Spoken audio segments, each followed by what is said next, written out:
They say truth is the first casualty of war. But what if that truth was never meant to be found? What if the stories we know are just the surface, the carefully curated narratives designed to shape our understanding of the past? Today, we peel back the layers of propaganda, secrecy, and time to uncover one of World War II's most audacious and forgotten operations. Welcome back to the hidden WWII. In the grand theater of the Second World War, filled with epic battles and legendary generals, some of the most critical missions were carried out not by armies, but by a handful of individuals operating deep in the shadows. Their battlefields weren't the beaches of Normandy or the streets of Stalingrad. They were the corridors of power, the laboratories of science, and the hidden corners of occupied territories. Our story begins not with a bang, but with a whisper, a desperate plea from a group of scientists trapped in occupied Europe. They held a secret, a piece of a puzzle so terrible, it could have changed the very course of the war and plunged the world into an even deeper darkness. The Allied High Command knew that a conventional military rescue was impossible. The risk was too great, the target too well guarded. So, they turned to a unit that didn't officially exist, a team of specialists whose names were scrubbed from every record. This was a job for ghosts.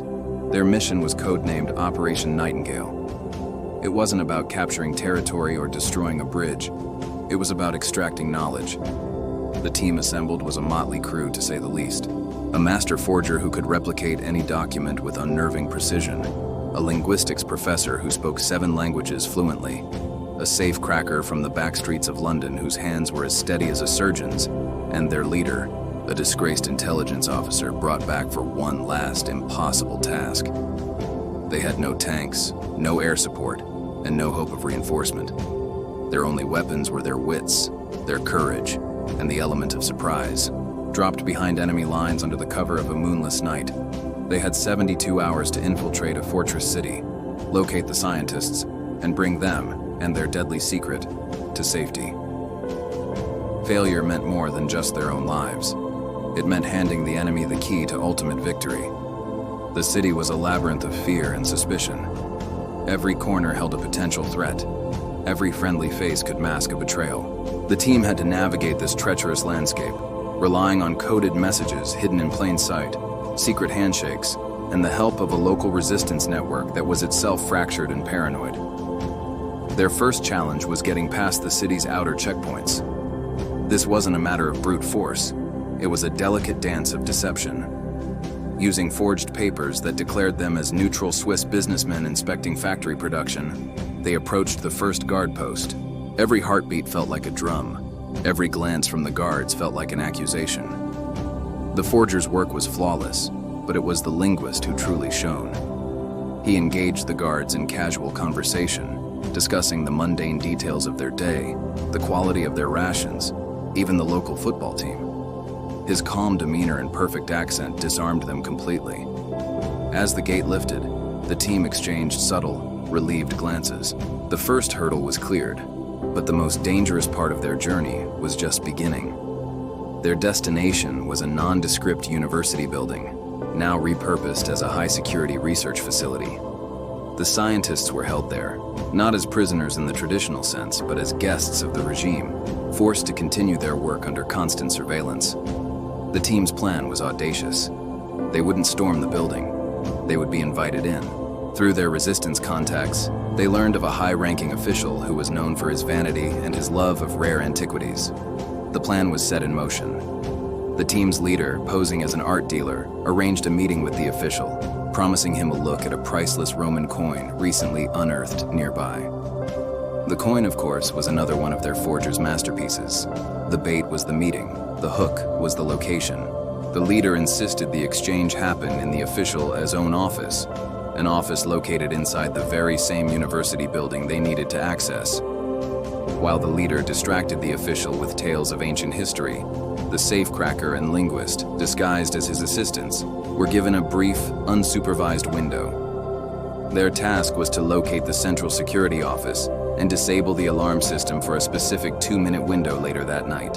It was a nerve-wracking race against time. The safecracker worked with silent, fluid precision, his fingers dancing over the wires of the alarm panel. A single wrong move would trigger a lockdown and expose them all. With seconds to spare, they completed their task and rejoined their leader, their faces masks of professional calm. The official, none the wiser, was thrilled with his new Roman coin. That night, under the cover of a planned power outage orchestrated by the resistance, Operation Nightingale reached its climax. The 2-minute window was everything. The team slipped through a maintenance hatch and into the building's darkened corridors. They moved like wraiths, their training taking over, their senses on high alert. Reaching the sub-level laboratories, they found the scientists, anxious, terrified, but ready. There was no time for lengthy explanations. A quick whispered confirmation, and the group began their extraction. But as is so often the case in war, the plan went awry. An unscheduled patrol stumbled upon them. A single muffled gunshot echoed in the concrete hallway, and the element of surprise was lost. Alarms blared to life. The entire facility erupted into a chaotic swarm of soldiers and flashing lights. What followed was not a heroic firefight, but a desperate, frantic escape through the city's ancient sewer system. The scientists, unused to such physical exertion, struggled to keep up. The team had to guide them through the darkness, wading through foul water while the sounds of pursuit echoed from above. It was a descent into a literal and figurative hell. They emerged miles away, covered in filth but alive, just as the first rays of dawn broke over the horizon. Their rendezvous point was a secluded farmhouse, where a small, unmarked aircraft was waiting. As the scientists were bundled aboard, the team leader took one last look back at the city. He knew their names would never be celebrated. No medals would be awarded. Their success would be buried under layers of official denial and classified documents. They were ghosts, and ghosts leave no trace. But their actions had a profound impact. The knowledge they extracted was a crucial piece of the Allied intelligence puzzle, helping to confirm the enemy's progress on a terrifying new weapon and allowing them to formulate a counter-strategy that saved countless lives. The story of Operation Nightingale was deliberately erased, a hidden footnote in the grand sweeping history of World War II, and that is why we are here, to find these footnotes, to uncover the stories of the unsung heroes, the secret missions, and the forgotten battles that truly shaped our world. The official histories tell us what happened, but it's in the shadows, in the hidden records and whispered accounts, that we find the truth of why it happened. The courage of those 4 individuals on that desperate night is a testament to the idea that sometimes the fate of millions can rest on the shoulders of a few. Their story, and so many others like it, are waiting to be told. Thank you for joining us on this journey into the hidden side of history. If you believe these stories deserve to be heard, please consider liking this video